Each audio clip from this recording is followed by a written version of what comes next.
ఇక్కడ మనం ఒక విషయం గమనించాలి. సాధారణంగా IAS officers, IPS officers retire అయిన తర్వాత ప్రభుత్వం వాళ్ళకి ఏదో ఒక అడ్వైజర్షిప్ పోస్ట్ ఏదో ఒకటి ఇస్తా ఉంటుంది అనమాట. ఆయనకు అలాంటి పోస్ట్ రికమెండ్ చేసినప్పుడు ఆయన దాన్ని తిరస్కరించారంట. ఇప్పటి వరకు నేను చేసింది ఒక సివిల్ సర్వెంట్ గా నా రాజ్యాంగబద్ధమైన హక్కు.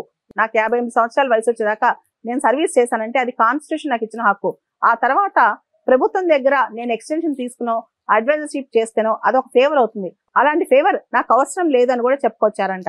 మనందరికి తెలుసు బెజవాడ విల్సన్, ఆయన రామన్ మెగ్సెసే అవార్డీ కూడా మాన్యువల్ స్కావెంజింగ్ కి వ్యతిరేకంగా ఆయన పోరాడారు.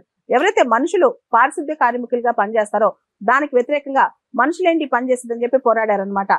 బెజవాడ విల్సన్ కి పూర్తి స్థాయి ఇన్స్పిరేషన్ ఎస్ఆర్ శంకరన్ గారు. అంతేకాదు భారత ప్రభుత్వం ఎస్ఆర్ శంకరన్ గారికి ఆయన కృషి, ఆయన యొక్క పనితీరు మెచ్చి పద్మభూషణ్ అవార్డు ఇచ్చినా దాన్ని స్వీకరించడానికి వెళ్ళలేదన్నమాట. అలాంటి మహోన్నతమైన వ్యక్తి, అంటే నేను చేసిన పనికి నేను నా డ్యూటీ చేశాను, నాకేం స్పెషల్ గుర్తింపు అవసరం లేదని చెప్పి ఆయన భావించేవాళ్ళు.